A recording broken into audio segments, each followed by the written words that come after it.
कि अब तक हमने देखा कि विभीषण जी जो थे वो श्री राम से कितना प्रेम करते थे, उनके कितने बड़े भक्त थे।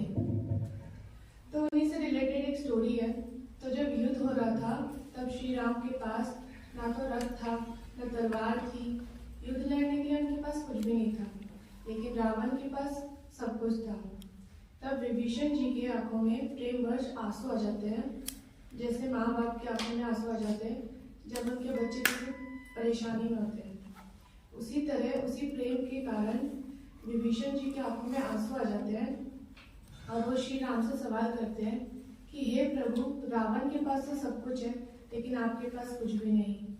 तब श्री राम हंसते हुए कहते हैं कि युद्ध में विजय प्राप्त करने के लिए ये सब नहीं चाहिए, फिर भी तुम्हें समझाने के लिए बोल रहा हूँ कि रथ क्या है, तलवार क्या है।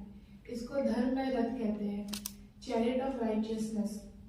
और घोड़े की लगाम सारथी के पास होता है और वो लगाम क्षमा, कृपा, क्षमता की रोग से मिलकर बनी है। क्षमा, कृपा, क्षमता, रज्जु जोड़ी। तो कल अंजलि दी ने आपको फर्स्ट रोग यानी फॉरगिवनेस के बारे में बताया, जिसका मतलब है कि अगर कोई हमारे साथ कुछ गलत करता है, बुरा करता है, तो हम क्या करते हैं, यूजुअली रिवेंज ले लेते हैं। लेकिन फॉरगिवनेस ऐसी क्वालिटी है जिसमें हम हमारे साथ जब कोई गलत करता है तो हम उन्हें माफ कर देते हैं। तो अब मैं आपको कंपैशन के बारे में बताऊंगी। तो कंपैशन क्या है? जब कंपैशन एक ऐसी क्वालिटी है जिसमें हमारे अंदर करुणा भावना आ जाती है जब हम दूसरों को परेशानी में या सफर करते हुए देखते हैं। तो कंपैशन को समझने के लिए एक एग्जाम्पल लेते हैं। तो हम रास्ते से जा रहे हैं और हम लोगों को देखते हैं जिनके पास कपड़े नहीं होते, खाना नहीं होता, प्रॉपर उनके पास घर नहीं होता। तो तब हमें उन्हें देख के करुणा भावना आ जाती है, क्योंकि हम देखते हैं कि हम गाड़ी में इतने कंफर्ट में बैठे हैं लेकिन वो लोग बस एक ब्लैंकेट के सहारे इतने ठंड में बैठे हैं। तो हमें उनके प्रति दया भावना आती है, हमें बुरा लगता है उन्हें देख के। तो ये तो फर्स्ट स्टेप है कंपैशन का। पर रियल कंपैशन क्या है? जब हमें करुणा भावना आ रही है और हम उनकी हेल्प करें, एक ब्लैंकेट देके या कुछ खाना देके, जब हम उनके पेन को कम करें तो वो रियल कंपैशन है। जब हम अपने करुणा भावना को एक्शन में लाएं और उनकी हेल्प करें। तो एक स्टोरी सुनी थी मैंने राजा शिवी की। तो जो राजा शिवी थे वो वचनों का पालन, न्याय और करुणा के लिए जाने जाते थे। एक बार इंद्रदेव और अग्निदेव को उनकी महानता का पता चला तो उन्हें यकीन नहीं हुआ। उन्होंने सोचा कि हम उसकी परीक्षा लेंगे, उसकी महानता का परीक्षा लेंगे। तो वो लोग, जो अग्निदेव है उन्होंने कबूतर का रूप लिया और जो इंद्रदेव है उन्होंने बाज का। फिर वो उनकी परीक्षा लेने जाते हैं। तो बाज जो है वो कबूतर का पीछा करने लगता है और फिर कबूतर भागता भागता राजा शिवी के दरबार पहुंचते हैं। और फिर वो राजा शिवी से कहते हैं कि हे राजन मेरी रक्षा कीजिए, नहीं तो बाज मुझे खा जाएगा। तब राजा शिवी फैसला करते हैं कि वो उसकी रक्षा करेंगे। उसके बाद कुछ देर बाद बाज भी आ जाता है राजा के दरबार और बोलता है कि कबूतर आपकी रक्षा लेने के लिए आया है, आप उसको मुझे दे दो, उसे छोड़ दो, वो मेरा खाना है और अगर मुझे खाना नहीं मिला तो मैं मर जाऊंगा। तो राजा शिवी जो है वो उनसे उस बात से कहते हैं कि तुम उसे छोड़ दो, मैं तुम्हें उससे भी स्वादिष्ट भोजन दूंगा। तब बाज इनकार कर देता है और बोलता है कि मुझे कबूतर ही चाहिए, मेरे लिए कबूतर ही मेरा भोजन है और ब्रह्मदेव ने भी यही बोला है कि वो हमारे लिए हमारा खाना है। तो तब शिवी कहते हैं कि तुम उसके बदले मुझसे कुछ भी मांग लो, लेकिन मैं कबूतर नहीं दूंगा। तब बाज कहता है कि मुझे आपका मांस चाहिए कबूतर के वजन के बराबर।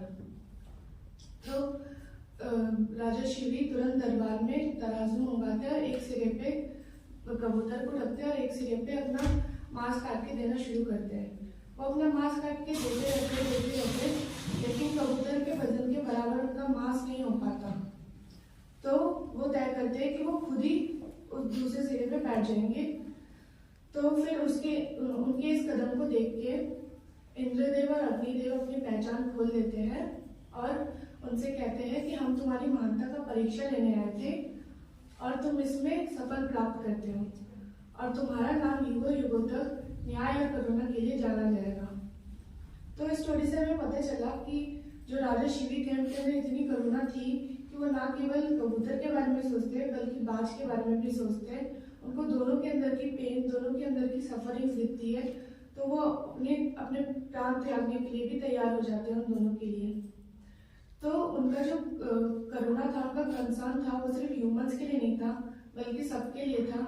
उनके लिए सारे जीव एक समान थे और वो सबके लिए एक जैसा सोचते थे, सबकी हेल्प करते थे। तो उसी तरह हमें भी सबके बारे में सोचना चाहिए। तो अब सवाल ये आता है कि कंपैशन हम क्यों शो करें? कंपैशन शो करके हमारा क्या लाभ है, हमें क्या बेनिफिट होगा? तो जब हम दूसरों के बारे में सोचते हैं, दूसरों की हेल्प करते हैं, दूसरों की सफरिंग या तकलीफ को कम करते हैं, तो हमें पीस मिलता है, हमें शांति मिलती है, हमें खुशी मिलती है। ये तो आपने भी एक्सपीरियंस किया ही होगा, जब आप छोटी सी भी हेल्प करते हैं किसी की तो आपको कितनी खुशी मिलती है। उसी तरह जब हम दूसरों के दुख को कम करते हैं तो हमें पीस मिलता है, हमें खुशी मिलती है और हमारा ईगो भी कम होता है। तो ये चीज़ तो मैंने अपनी रियल लाइफ में भी देखा है। मेरी एक फ्रेंड को फ़ोन लेना था, न्यू ब्रांडेड फ़ोन, तो वो उस चीज़ के लिए अपने पैसे इकट्ठा कर रही थी। तो उसको पता चलता है कि उसके नेबर्स जो है वो फाइनेंशियली थोड़े सफ़र कर रहे हैं और वो अपने बच्चे की फ़ीस नहीं दे पा रहे हैं। तब वो क्या करती है, वो जो पैसे इकट्ठा कर रही थी तो वो अपने फैमिली को दे देती है ताकि वो अपने बच्चे की फ़ीस पे कर पाए। तो तब मैं उससे सवाल करती हूँ कि तुम्हें क्या फ़ायदा हुआ ये करके, तुम्हें क्या मिला? तो उसने बताया कि मुझे तब उनकी ज़रूरत सबसे इम्पोर्टेंट लगी अपने डिज़ायर्स से पहले। उनकी जब मैंने उनकी मदद की तो मुझे खुशी मिली, शांति मिली। तो उसी तरह हमें भी सबके दुख बांटने चाहिए एक दूसरे के और सबको हेल्प करनी चाहिए।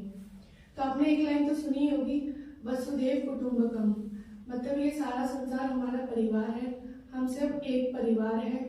और अगर परिवार के सदस्य में से ही कोई तकलीफ में होगा, कोई पेन में होगा, तो हम उनकी मदद तो करेंगे ही और हमें एक दूसरे का दुख सुख बांटना चाहिए।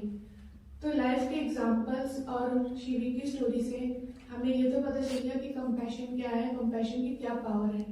तो हमें इस क्वालिटी को अपने लाइफ में अप्लाई करना है और एक ऐसी दुनिया को बढ़ावा देना है जहाँ सहानुभूति प्रबल हो, हम सेल्फलेसली सबकी मदद करें। तो अब मैं शिवानी दी को बुलाना चाहूँगी जो आपको क्षमता के बारे में बताएगी। Thank you.